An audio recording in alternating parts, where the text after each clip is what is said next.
Hello, and thank you for watching a look at immigration in America. Today, we will be discussing the theoretical history of immigration. The story begins with the possible argument that the first true movement of immigration began with the arrival of the Clovis people in 11,000 BC. This dangerous, uncertain journey.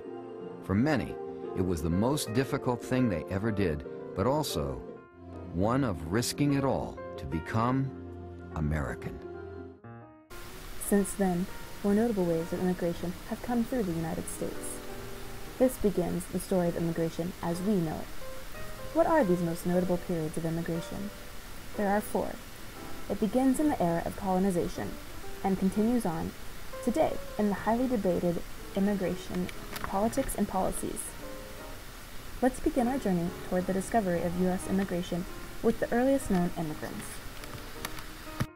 Continuing our brief history on immigration, we will now be looking at the second and third waves of immigration and some of the challenges they face. Once again, this is a brief history. The second wave occurred through most of the 1800s and is most commonly associated with westward expansion.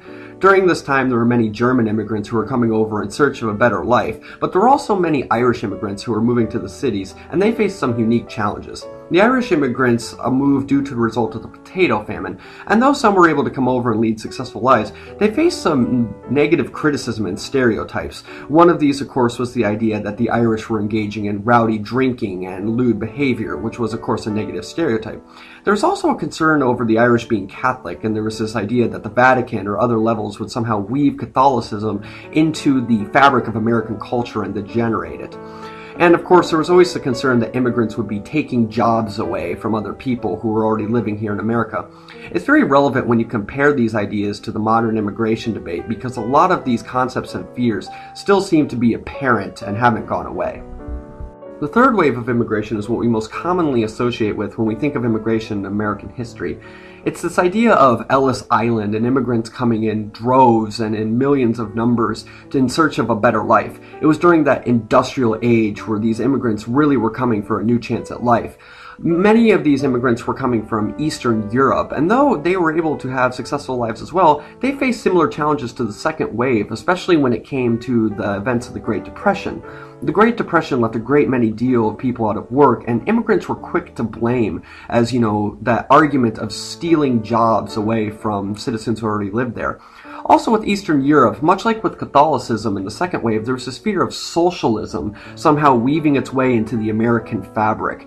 When we look at these ideas with the second and third waves, once again we see a commonality that seems to preside itself over with the modern immigration debate. It seems to be these concerns over jobs and the potential of the American culture somehow disappearing or radically changing. Immigration between the U.S. and Mexico has become an ever-increasing issue in the United States. In this fourth section, we will focus on just that, the immigration issue surrounding Mexico, with an emphasis on both the legal and illegal sides of immigration. The U.S.-Mexico border runs the length of the southwestern United States and is approximately 1,969 miles long. Mexican immigration into the United States has been happening since the 19th century, but didn't become a large issue until the 1930s and even larger in the 1990s to the present. Since the 1990s, the growth of Mexican-borns has skyrocketed. When one normally thinks of immigration from Mexico, an image of the border and people trying to cross comes to mind. The border of the U.S. is patrolled by Border Patrol agents through a variety of ways such as trucks, foot, video, surveillance.